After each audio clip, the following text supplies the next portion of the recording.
Hi, my name is Mike Skaboo, and this video will be about setting up for a typical measurement.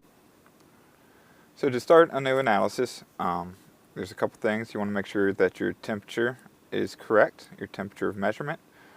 You've done a hydrochloric acid calibration, and you know that your concentration here is correct. You don't necessarily have to do calibration, just make sure that you know this is a correct concentration.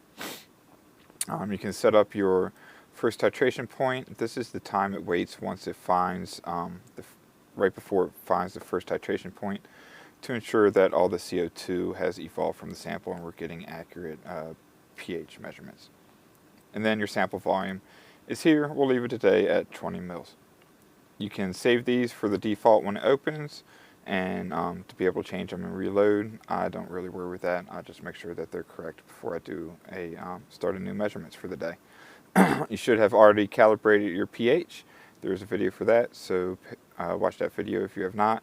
And again, you should have already calculated or calibrated your hydrochloric acid. There's a video for that, and this is the button here on how to start. So everything should be nice and flushed and ready to go. Again, we'll want to set all this up here. There is this check button right here, blue. You can see when I uncheck the salinity here, change it, or isn't grayed out anymore, so I can change that. When it is checked, it's grayed out and you can't change that. This is for the salinity of your sample. It does not have to be exact, as you see here. If it's above 30, you can just click this button. It doesn't need to be put in. And this salinity is used in a ratio to alkalinity, as well as the concentration of your acid, to determine how much the initial amount of acid to add is. We don't want to go over 3.8, so we use all these to calculate the amount of acid to add to your initial sample. Also used in that calculation is your sample volume size. So here my sample is above 30 parts per thousand. If it is not, you want to check, uncheck that box, and then I would choose a salinity to the nearest 5 that is below your sample. So if you're at like 28, I would choose 25. If you're at 8, I would choose 5. That way you're definitely not going to overshoot the 3.8, and you'll get a good titration and good data out of it. You'll also want to know the salinity of your sample so that you can convert from micromoles per liter to micromoles per kilogram. Again, everything in this program comes down as micromoles per liter because it is a volumetric measurement on the samples. So the first thing you want to do, I'm going to click this again. You can name your sample at the bottom. We're going to call it test, and you can actually give it any notes you want. You know, Niskin bottle number, depth, anything along those lines. So I'm going to click Start Analysis, Start New Analysis. As you can see, Repeat Analysis is grayed out. Start New Analysis. Again, you get this pop-up. You can, where you name your sample, that comes from the test here. Your sample volume comes from here, and your salinity comes from here. And this is all just a double check to make sure that everything is set properly before you want to go. So now you want to click Start. And so you'll get this pop-up, some similar, exact same pop-ups as the hydrochloric acid calibration, telling you how and where to move your sample analyses. Again, so I will click OK. And again, similar to the acid calibration, you will draw 2.5 mils of your sample twice to clean your tubing, and then you'll draw the sample volume to clean the sample syringe. In our case, that's going to be 20 milliliters. And then it will draw the 20 milliliters to dispense into your titration vessel. So as you can see now, it's already drawn up our 20 mils of sample to put into a titration vessel, and we get this pop-up message telling you to move the outlet to a titration vessel. You click OK, and it will dispense that sample volume. So now we've dispensed the sample volume. We move the sample to the stir plate with the stir bar in it. Make sure the probe goes into the sample. You don't want to touch the stir bar with the pH probe, but you want to make sure the gate is below the water line, and you click OK. And now the sample begins. So the first thing the instrument does is fill the acid with, or the acid syringe. It's 1 ml of acid, and then it will look for a pH, again, to indicate that there's enough alkalinity in the sample to actually do a titration. This pH does not need to be stable for it to move on to the next step. It has 2 minutes to find a stable pH. If it doesn't find a stable pH, it will just move on. And again, to find a stable pH, it's going to look for 4 agreeable measurements. So 4 stable pH or 4 agreeing pHs were met. It considered it stable. It moved on and added the initial amount of acid. Again, that is calculated by your sample volume, your concentration of acid, and the salinity input.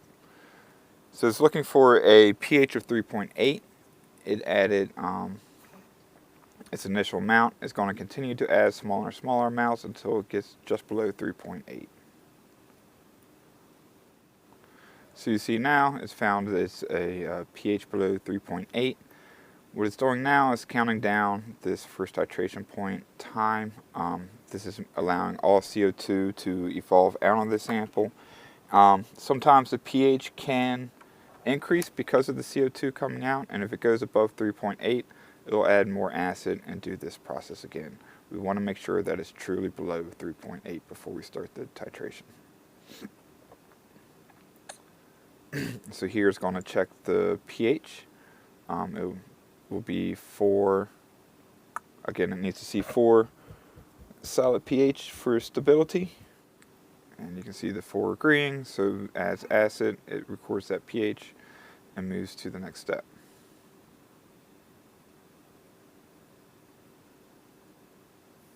On the right here, we graph out the pH step changes.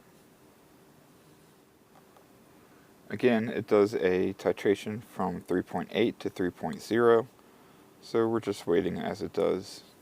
We do add increasing amounts of acid between each step. As the acid is added, the acid of the volume, they both tend to, I guess the change there isn't as much, and so you need to add more acid to have the same pH change. And this is another reason why we do it a gram factor and do a logarithmic transformation of the data to get a straight line, which we will see here in just a second. So you can see the gram factor is calculated here, which each point it is then graphed against the amount of hydrochloric acid used for that point. These are the blue X's.